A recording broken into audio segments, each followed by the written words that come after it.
confessando que eram estrangeiros e peregrinos sobre a terra, porque os que falam desse modo manifestam estar procurando uma pátria. Hebreus 11, 13 e 14. O apóstolo está aqui estabelecendo as excelências da graça na fé, pelos efeitos gloriosos e resultado feliz disto nos santos do Antigo Testamento. Ele havia falado na parte anterior do capítulo particularmente de Abel, Enoque, Noé, Abraão e Sara, Isaque e Jacó.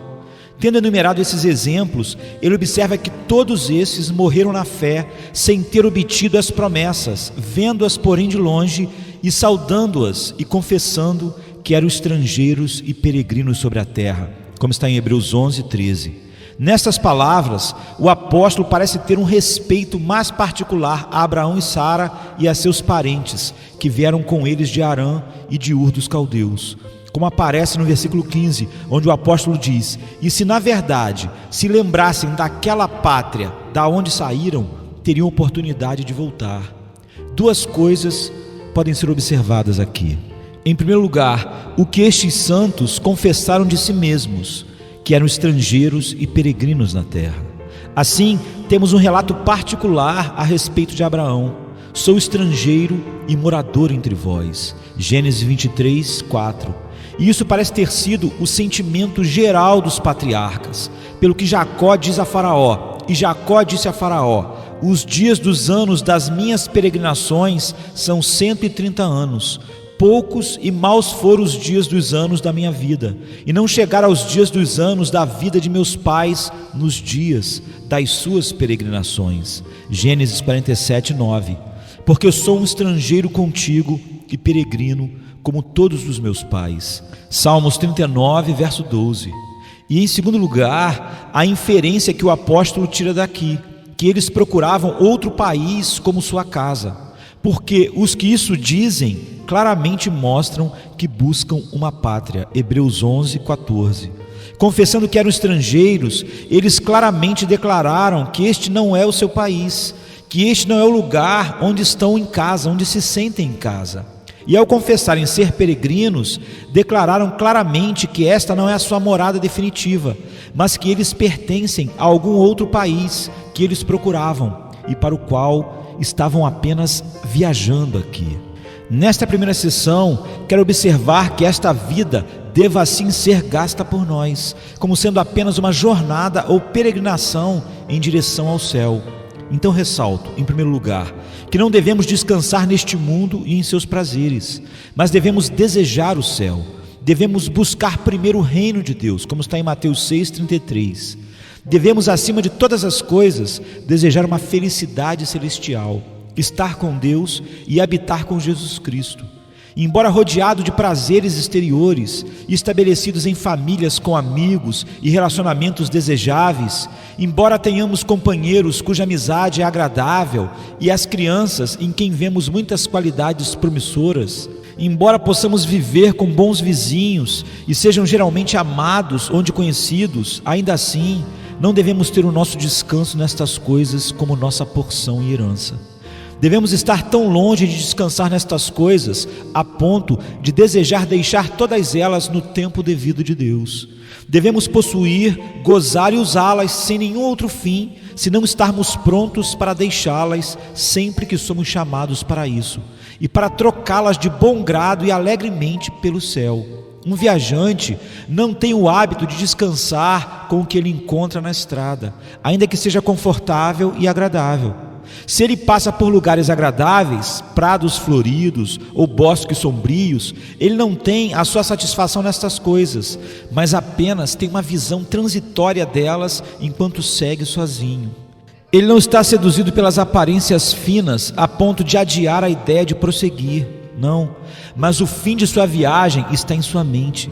Se ele se encontra com acomodações confortáveis em um hotel, ele não entretém pensamentos de se estabelecer ali. Ele considera que estas coisas não são suas, mas que é um estranho ali. E quando tiver revigorado a si mesmo ou permanecido por uma noite, seguirá adiante. E é agradável para ele pensar que um tanto do caminho já ficou para trás e ele está mais perto do destino. Semelhantemente, devemos desejar o céu mais do que os confortos e prazeres desta vida. O apóstolo menciona isso como uma consideração encorajadora e confortável para os cristãos, que eles se aproximam de sua felicidade. A nossa salvação está agora mais perto de nós do que quando aceitamos a fé. Romanos 13:11. Nossos corações devem estar desprendidos destas coisas, como de um homem em uma viagem, que possamos tão alegremente partir delas sempre que Deus chamar. Isto, porém, vos digo, irmãos, que o tempo se abrevia.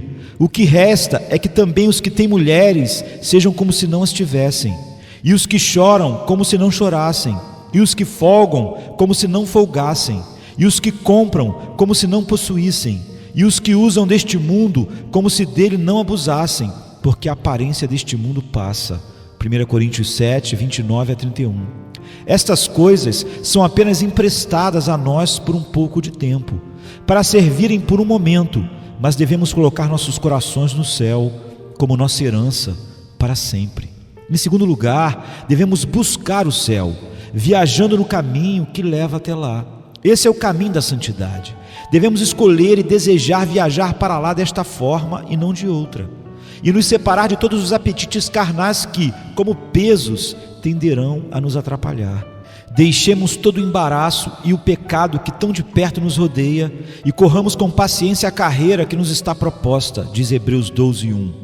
Não importando quão prazerosa a gratificação de qualquer apetite possa ser, temos de colocá-lo de lado se for um obstáculo ou uma pedra de tropeço no caminho para o céu. Devemos viajar no caminho da obediência a todos os mandamentos de Deus, até mesmo do difícil, como também do fácil, renunciando a todas as nossas inclinações e interesses pecaminosos. O caminho para o céu é ascendente, devemos nos contentar em viajar montanha acima, ainda que seja difícil e cansativo, e contrário ao viés natural da nossa carne. Devemos seguir a Cristo, o caminho que ele viajou era o caminho certo para o céu. Nós devemos tomar a nossa cruz e segui-lo, em mansidão e humildade de coração, em obediência e amor, diligência para fazer o bem e paciência sob as aflições. O caminho para o céu é uma vida celestial, uma imitação daqueles que estão no céu, em suas santas alegrias, amando, adorando, servindo e louvando a Deus e ao Cordeiro. Mesmo que pudéssemos ir para o céu com a satisfação de nossos desejos, devemos preferir um caminho de santidade e conformidade com as regras espirituais de abnegação do Evangelho. Em terceiro lugar, devemos viajar neste caminho de maneira laboriosa. As viagens longas são percorridas com trabalho e fadiga, especialmente se por meio de um deserto. Pessoas em tal caso nada esperam além de sofrer dificuldades e cansaço. Assim devemos viajar neste caminho de santidade, remindo nosso tempo e força para superar as dificuldades e os obstáculos que estão no caminho. A terra que devemos atravessar é um deserto.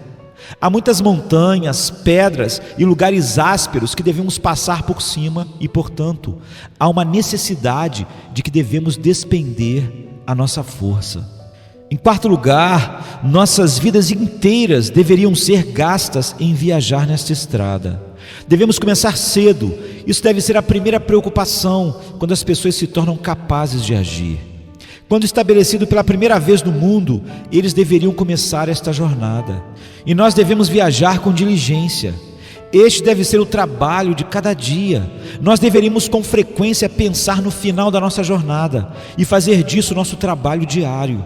Viajar no caminho que conduz a esse fim. Aquele que está em uma jornada está frequentemente pensando no lugar destinado, e é o seu cuidado diário e interesse prosseguir bem e aproveitar o seu tempo para ficar mais perto do fim da sua jornada. Assim deve o céu estar continuamente em nossos pensamentos, e a entrada imediata ou passagem para ele, ou seja, a morte, deve estar presente conosco. Devemos perseverar neste caminho enquanto vivemos. Corramos com paciência a carreira que nos está proposta. Embora a estrada seja difícil e trabalhosa, é preciso aguentar com paciência e permanecer contente ao suportar dificuldades. Apesar da viagem ser longa, ainda assim, não podemos parar de repente, mas suportar até que cheguemos ao lugar que buscamos.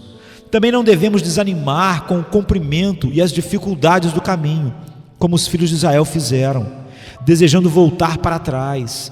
Todo o nosso pensamento e objetivo devem seguir avante até chegarmos. Em quinto lugar, devemos estar crescendo continuamente em santidade. E nesse aspecto, chegando cada vez mais perto do céu. Devemos estar nos esforçando para chegarmos mais perto para o céu, sendo mais celestiais, nos tornando mais e mais como os habitantes do céu em relação à santidade e conformidade com Deus, e o conhecimento de Deus e de Cristo, em uma visão clara da glória de Deus, da beleza de Cristo e da excelência das coisas divinas. Isso nos leva a chegarmos mais perto da visão beatífica. Devemos trabalhar para estar crescendo continuamente no amor divino. Que esta possa ser uma chama crescente em nossos corações, até que eles sejam consumidos totalmente nessa chama, em obediência e em uma vida celestial, para que possamos fazer a vontade de Deus na terra, como os anjos fazem no céu, em conforto e alegria espiritual, em comunhão sensível com Deus e Jesus Cristo. Nosso caminho deve ser como a luz da aurora, como diz o profeta, que vai brilhando mais e mais até ser dia perfeito. Devemos ter fome e sede de justiça por crescimento da justiça. A Bíblia diz: desejai afetuosamente como meninos novamente nascidos o leite racional, não falsificado, para que por ele vades crescendo. 1 Pedro 2:2. A perfeição dos céus deve ser a nossa marca. Uma coisa faço, e é que, esquecendo-me das coisas que ficam para trás e avançando para as que estão diante de mim, prossigo para o alvo, pelo prêmio da soberana vocação de Deus em Cristo Jesus, diz Filipenses 3:13 e 14. E em sexto lugar, todas as outras preocupações da vida devem ser inteiramente subordinadas a esta.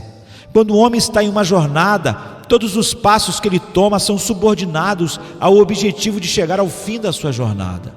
E se ele traz dinheiro ou provisões consigo, é para supri-lo em sua jornada. Então devemos subordinar totalmente todos os interesses e todos os nossos prazeres temporais por causa de estarmos viajando para o céu. Quando qualquer coisa que temos torna-se uma obstrução e obstáculo para nós, devemos abandoná-la imediatamente. O uso de nossos prazeres mundanos e posses devem ser com tal visão e de tal maneira a nos fazer avançar em nosso caminho para o céu. Assim devemos comer e beber e nos vestir, e melhorar a conversa e divertimento com os amigos. E em tudo quanto pretendermos, qualquer projeto em que estivermos envolvidos, devemos perguntar a nós mesmos se este projeto ou plano nos fará avançar no caminho para o céu. E se não, devemos abandonar este plano imediatamente.